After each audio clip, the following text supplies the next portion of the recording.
Selamat malam teman-teman, bertemu dengan saya di channel Misteriku Horror Story. Di sini saya akan menceritakan sebuah kisah mistis yang dialami langsung oleh narasumber dan berdasarkan kisah nyata.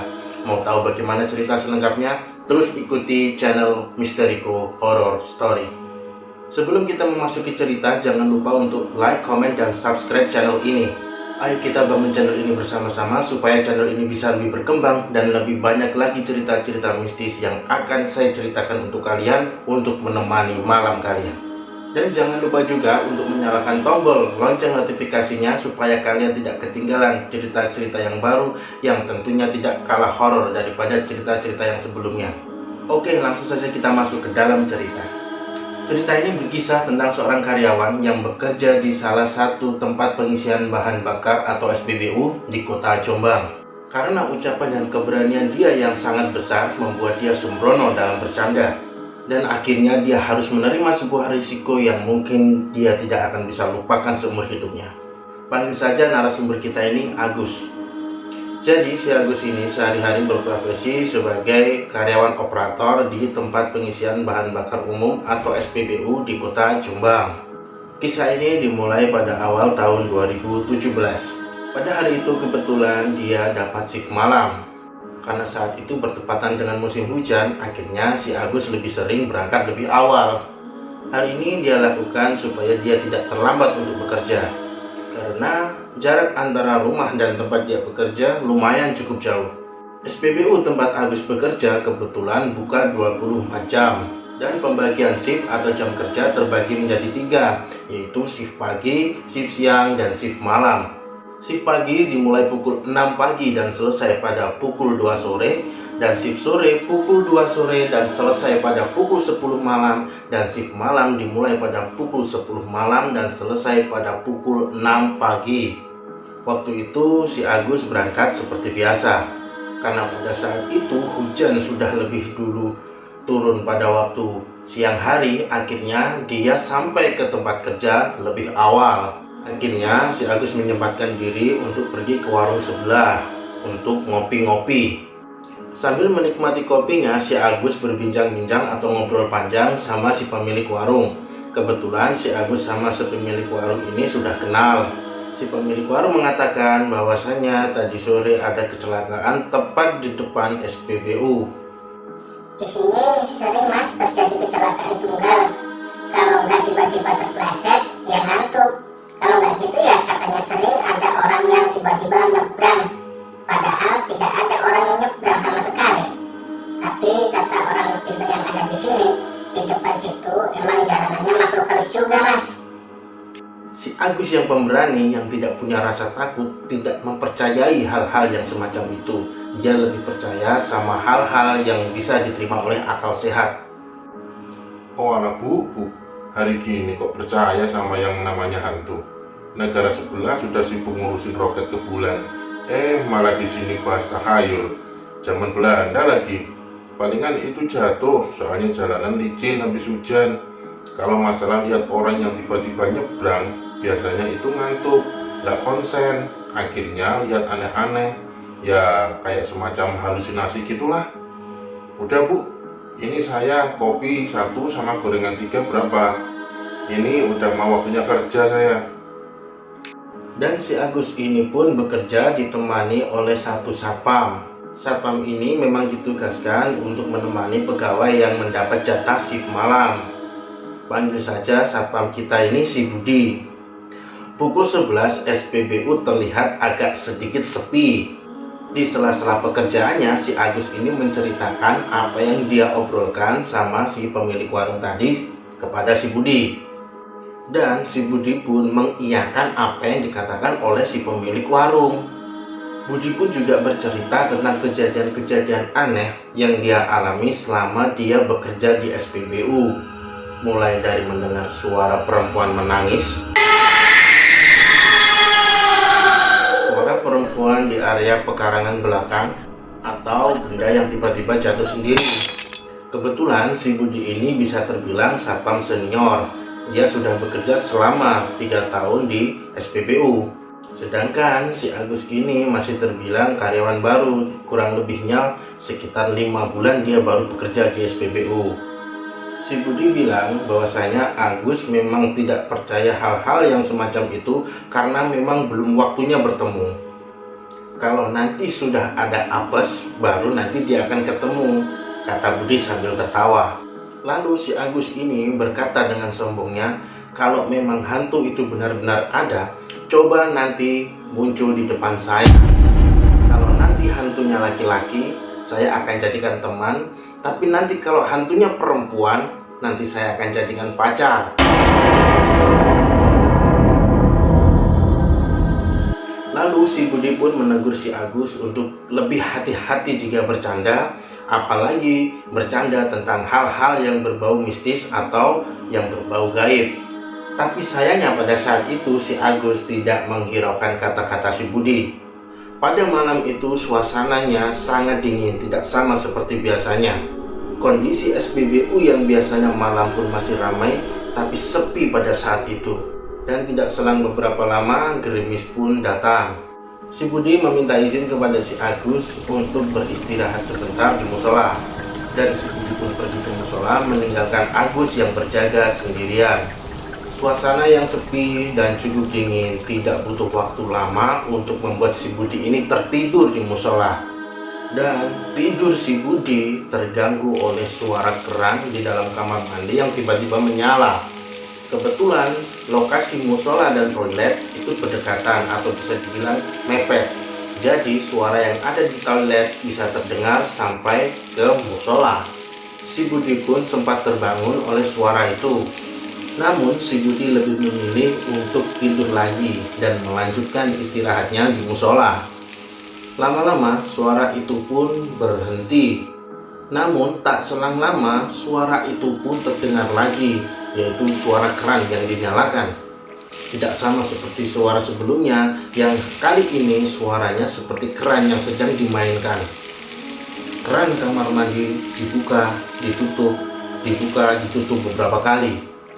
Lalu si Budi pun berinisiatif untuk mengecek siapa yang ada di dalam toilet.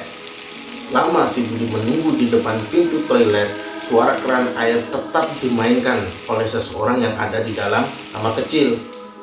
Akhirnya si Budi pun mengetuk pintu toilet sembari memberikan peringatan kecil untuk tidak memainkan lagi keran yang ada di dalam toilet.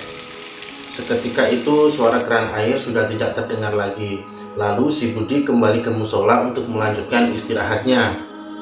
Belum sempat si Budi tertidur, suara keran air itu terdengar lagi.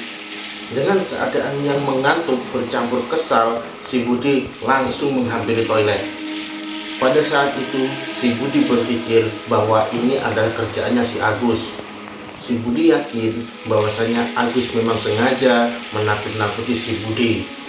Si Budi pun mengetuk pintu toilet dan mengatakan kepada Agus untuk tidak lagi menakut-nakuti dia karena dia sendiri tidak takut, dan menyuruh si Agus di dalam toilet untuk segera mematikan keran air.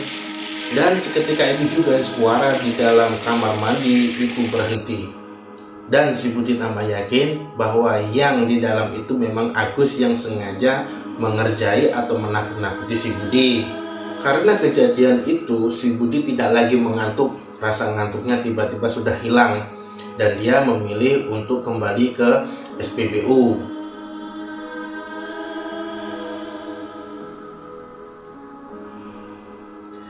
Dan si Budi tidak percaya dengan apa yang dia lihat. Dia melihat si Agus tetap ada di tempatnya dan sedang melayani pembeli. Sambil kebingungan, si Budi berlari menghampiri si Agus dan bertanya sama si Agus, siapa tadi yang sudah menggunakan toilet? Si Agus menjawab bahwa dia tidak tahu karena memang dari tadi tidak ada siapa-siapa, cuma si Budi sama si Agus. Si Budi yang tidur di musola dan si Agus yang stay di SPBU untuk melayani pembeli. Dengan perasaan bingung, si Budi pun terdiam dan masih belum yakin apa yang dia lihat. karena dia sangat yakin bahwa tadi ada orang di dalam toilet sedang menggunakan toilet dan main-main dengan air yang ada di dalam toilet. Lalu untuk meyakinkan dia, si Budi bertanya untuk yang kedua kalinya sama si Agus. Dan si Agus dengan serius juga menjawab bahwa memang dia tidak kemana-mana, dia tetap berjaga di situ, dan yang ada di SPBU dia dan si Budi saja, tidak ada orang lain. Kalaupun ada pelanggan atau pembeli, dia hanya sekedar mengisi bahan bakar lalu langsung pergi, tidak ada yang stay selain si Agus sama si Budi. Si Budi pun seketika terdiam. Dia lebih memilih untuk memendam dan tidak lagi memikirkan apa yang baru saja terjadi, dan tidak mau menceritakan juga apa yang sebenarnya terjadi sama si Agus. Lama si Budi diam, si Agus akhirnya penasaran dan bertanya sama si Budi apa yang sudah dia lakukan dan apa yang sebenarnya terjadi. Tapi si Budi bilang tidak apa-apa dan tidak terjadi apa-apa. Malam semakin larut. Lalu datanglah motor yang dikendarai oleh Pak Sutri mampir untuk mengisi bahan bakar di situ. Pak Sutri itu pun meminta izin kepada si Agus untuk beristirahat di musola. Kebetulan Pak Sutri itu sudah melakukan perjalanan jauh, jadi dia ingin istirahat sebentar di musola. Si Budi selaku penjaga keamanan yang ada di situ mempersilahkan Pak Sutri ini untuk istirahat dan menggunakan fasilitas yang ada di musola. Dan Pak Sutri itu akhirnya istirahat di musola. Tak beberapa lama, si ibu dari Pak Sutri ini datang menghampiri si Agus dan Budi. Si ibu bertanya apakah ada ponten umum atau kamar mandi umum di sekitar sini selain di SPBU itu.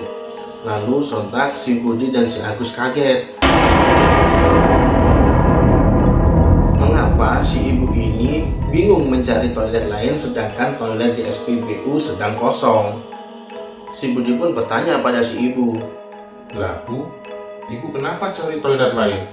Kan di musola ada toiletnya Bu. Toilet di sini silakan dipakai saja, enggak apa-apa. Mas, toilet perempuannya masih dibersihkan sama petugas kebersihan temannya Mas itu. Loh, teman kami yang mana Bu? Siapa?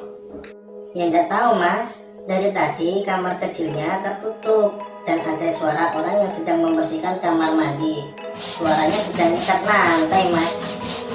Si Budi dan si Agus kaget dan kebingungan dengan ucapan si ibu. Lalu si Budi pergi mencoba untuk mengecek keadaan toilet. Walaupun dengan sedikit perasaan takut, tapi si Budi mencoba untuk memberanikan diri mengecek toilet. Dan sesampainya di dalam kamar toilet, si Budi membuka kamar dan ternyata kosong. Iya, toilet itu kosong dan tidak ada bekas pemakaian orang. Tidak ada bekas air, apalagi bekas dibersihkan oleh seseorang. Bingung, kaget, takut, campur aduk jadi satu, tapi si Budi mencoba untuk tetap tenang. Lalu si Budi keluar dari toilet dan mengatakan kepada si ibu untuk menggunakan toilet khusus untuk laki-laki. Dengan alasan toilet yang khusus untuk perempuan sedang direnovasi atau masih tahap perbaikan. Jadi memang pada saat itu toiletnya belum bisa digunakan. Sebenarnya di dalam pikiran si Budi sudah banyak tanda tanya besar di situ. Tapi dia lebih memilih untuk diam dan tidak menceritakannya kepada siapapun, termasuk si Agus. Lalu si Budi pun kembali ke tempat si Agus dan menemani dia melanjutkan shift malamnya. Dan sebenarnya si Agus ini juga sudah mulai kebingungan dan penasaran. Si Agus ini sudah bertanya-tanya sebenarnya apa yang sudah terjadi pada malam itu. Akhirnya si Agus memberanikan diri untuk bertanya kepada si Budi apa yang dia lihat di dalam toilet dan apa yang sebenarnya terjadi pada malam itu. Si Budi tidak banyak bercerita, dia hanya bilang sudah besok saja saya akan ceritakan apa yang saya rasakan dan apa yang saya lihat di toilet. Waktu menunjukkan tengah malam. Si Pak Sutri yang beristirahat di musola izin untuk meneruskan perjalanan, meninggalkan si Agus dan si Budi meneruskan shift malam pada saat itu. Lalu gantian si Agus ini yang ingin pergi ke toilet. Karena suasana yang cukup dingin membuat perut Agus menjadi tidak enak. Dan si Agus pun pergi ke kamar mandi meninggalkan Budi yang menggantikan dia shift malam. Sesampainya di toilet, si Agus pun melaksanakan keperluannya.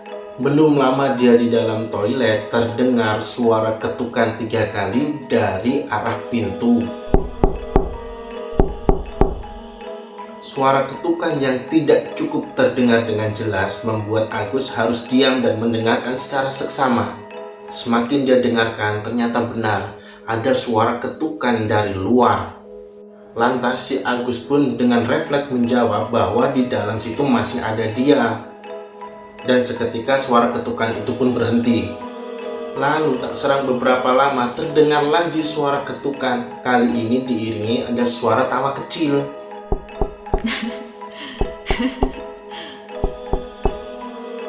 Bukannya takut, si Agus ini yakin bahwa itu kerjaannya si Budi. Si Budi sengaja mau ngerjain si Agus. Dengan perasaan kesal, si Agus pun menegur si Budi. Si Agus mengatakan bahwa candaan si Budi ini tidak lucu, dan jujur saja si Agus ini tidak takut sama sekali. Dan untuk kedua kalinya suara ketukan itu pun berhenti. Lalu dengan perasaan yang masih kesal, si Agus meneruskan keperluannya di dalam toilet. Dan untuk ketiga kalinya terdengar lagi suara ketukan. Namun tidak seperti sebelum-sebelumnya, suara ketukan yang ketiga ini dibarengi dengan suara si Budi. Si Budi menyuruh si Agus untuk segera keluar dari toilet dan segera stay di SPBU dikarenakan sudah banyak antrean atau pembeli di situ. Gus, ayo Gus, cepet Gus. SPBU-nya rame Gus. Ayo Gus, cepat. Si Agus pun menyudahi keperluannya di dalam kamar mandi. Lalu dia membuka pintu toilet dan berjalan keluar menghampiri si Budi yang sedang stay di situ. Si Agus datang dan memukul pundak si Budi sambil marah dan kesal. Si Agus berkata kepada si Budi, kalaupun sekarang sedang ramai, tapi tidak perlulah untuk mengetuk-ngetuk pintu kamar mandi sampai 3 kali.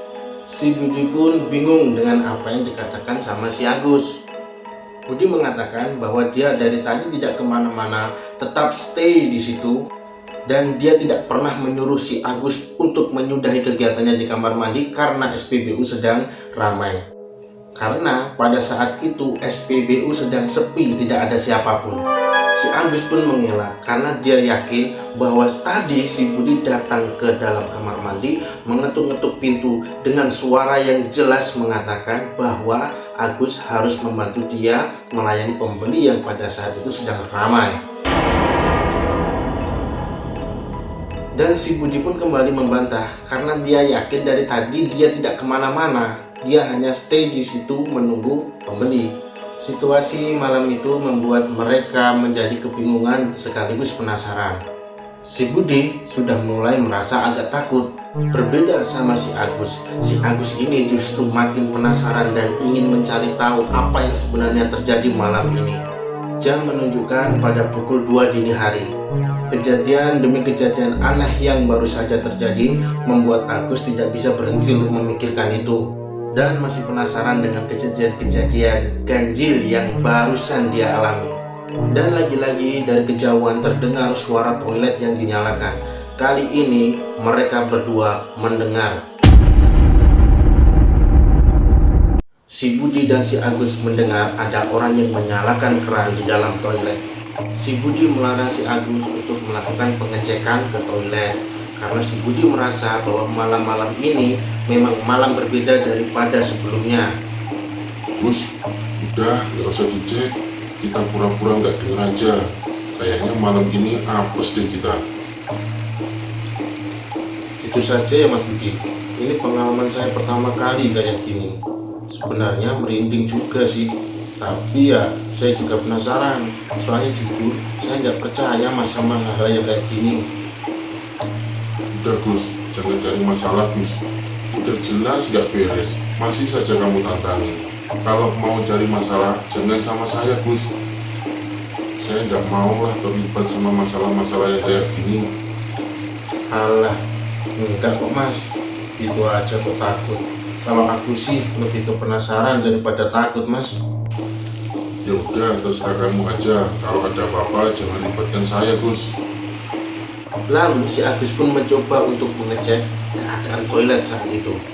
Dengan pelan dia mengecek suara yang ada di dalam toilet. Sebelum Agus membuka pintu, tiba-tiba suara yang ada di dalam toilet itu berhenti. Lalu Agus pun membuka pintu toilet dan dia kaget dengan apa yang dia lihat. Yang dia lihat sama seperti dengan apa yang dilihat sama si Budi. Di dalam kamar mandi tidak ada bekas pemakaian siapapun. Lantai kamar mandi pun kering. Agus pun menutup pintu toilet dan dia berdiam di dalam toilet. Dia mencoba dan merasakan penasarannya supaya terjawab apa yang sebenarnya terjadi saat itu. Dia mengamati setiap sudut toilet dan dia mengawasi keadaan sekitar di dalam kamar mandi. Dia merasakan bahwa ada yang mengamati di dalam toilet. Jadi si Agus ini merasa ada yang memperhatikan di dalam toilet. Dan saat dia mendongak ke atas, dia terkejut dengan apa yang dia lihat. Terlihat ada lubang yang berukuran tidak terlalu besar yang biasa dibuat untuk pengecekan area atap dan tandon air. Ada sepasang mata yang mengawasi dia.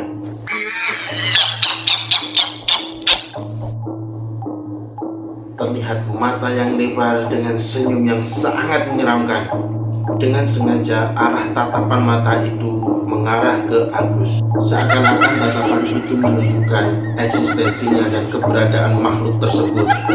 Si Agus pun menatapnya dengan tatapan kosong, ketakutan dan tidak bisa berbuat apa-apa. Kaki si Agus lemas, dia sulit bernapas, mulutnya pun tidak dapat dibuka untuk berteriak. Saat dia memaksakan untuk keluar dari kamar mandi, tiba-tiba hal yang terjadi jauh lebih menakutkan. Di samping pintu toilet terlihat wajah perempuan yang sedang mengintip Agus dari balik pintu.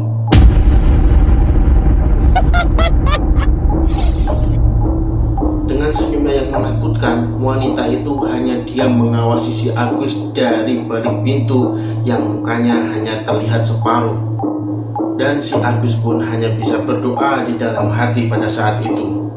Keringat dingin keluar dari sekujur tubuhnya karena harus dikepung oleh wanita yang ada di atas plafon dan juga ada yang di balik pintu. Lalu tiba-tiba terdengar suara tertawa yang sangat kencang di telinga Agus.